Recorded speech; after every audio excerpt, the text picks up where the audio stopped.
ഇത് കണ്ടോ, എൻ്റെ തെറ്റിയിൽ നിറയെ പൂവായിട്ട് നിൽക്കുന്നത്.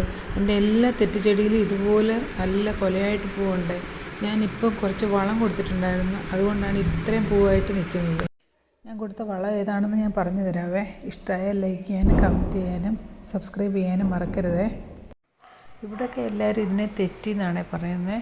ഞാൻ കേട്ടിട്ടുണ്ട് എല്ലാവരും തെച്ചി എന്ന് പറയുന്നത്. തെച്ചിപ്പൂവെന്ന് ഒരുപാടിടത്ത് ഞാൻ കേട്ടിട്ടുണ്ട്. നിങ്ങളൊക്കെ എങ്ങനെയാണ് പറയുന്നത്? തെറ്റിന്നാണോ തെച്ചിന്നാണോ? ഇവിടെയൊക്കെ തെറ്റിന്നാണ് പറയുന്നത്. എൻ്റെ കയ്യിൽ ഓൾമോസ്റ്റ് എല്ലാ കളേഴ്സും ഉണ്ട്. മഞ്ഞയാണ് പക്ഷേ എനിക്ക് ഏറ്റവും ഇഷ്ടമുള്ള കളർ. നല്ല ബ്രൈറ്റ്, ഭയങ്കര കളർഫുള്ളാണ്, കാണാൻ നല്ല ഭംഗിയാണ്. എൻ്റെ ഇത് റെഡും കാണാൻ നല്ല ഭംഗിയാണ്, പക്ഷേ എങ്കിലും എനിക്ക് കുറച്ചുകൂടി ഇഷ്ടം യെല്ലോ കളറാണ്. എൻ്റെ കയ്യിൽ വേറെ ഒരു സീസണിൽ വേറെ ഒരു ടൈപ്പ് യെല്ലോ കളറുണ്ട്, പക്ഷെ അതിലും ഭംഗി ഈ യെല്ലോ കാണാനാണ്. ഒരുമിച്ച് പിടിച്ചിരിക്കുമ്പോഴാണ് ഇങ്ങനെ ഇത്രയും ഭംഗി വരുന്നത്. ഈ ചെടിയുടെ ഒരു പ്രത്യേകത എന്ന് പറഞ്ഞാൽ വളരെ ഈസിയാണ് ഇത് വളർത്താൻ. നമുക്ക് മുമ്പ് ഒരു കെയറും കൊടുത്തില്ലെങ്കിൽ തനിയെ വളർന്നോളും. ഞാൻ ഇടയ്ക്കിടയ്ക്ക് നല്ലോണം സോഫ്റ്റ് പ്രൂണിങ് കൊടുക്കാറുണ്ട്.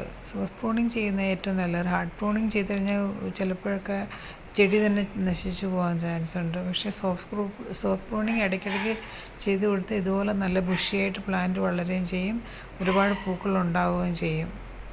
ഇത്രയും പൂവുണ്ടാവാൻ ഞാൻ കൊടുത്ത വളം എന്താണെന്ന് വെച്ചാൽ കുറച്ച് വേപ്പിൻ പിണ്ണാക്ക്, കടല പിണ്ണാക്ക്, കുറച്ച് എല്ലുപൊടി, ഇതെല്ലാം കൂടെ മിക്സ് ചെയ്തിട്ട് വെള്ളത്തിലിട്ട് കുതിർത്തിട്ട് പിറ്റേ ദിവസം നെക്സ്റ്റ് ഡേ എടുത്തിട്ട് അത് നന്നായിട്ട് ഡൈല്യൂട്ട് ചെയ്ത് അതിൻ്റെ കൂടെ കുറച്ച് NPK കൂടി ഇട്ട് അങ്ങനെ നന്നായിട്ട് ഡൈല്യൂട്ട് ചെയ്തിട്ട് എല്ലാത്തിൻ്റെയും മുട്ടിൽ ഒഴിച്ചു കൊടുത്തു. അങ്ങനെ ഒഴിച്ചു കൊടുത്തൊരു 10 ദിവസം കഴിഞ്ഞപ്പോഴത്തേക്കും നന്നായിട്ട് മുട്ട് വരാൻ തുടങ്ങി.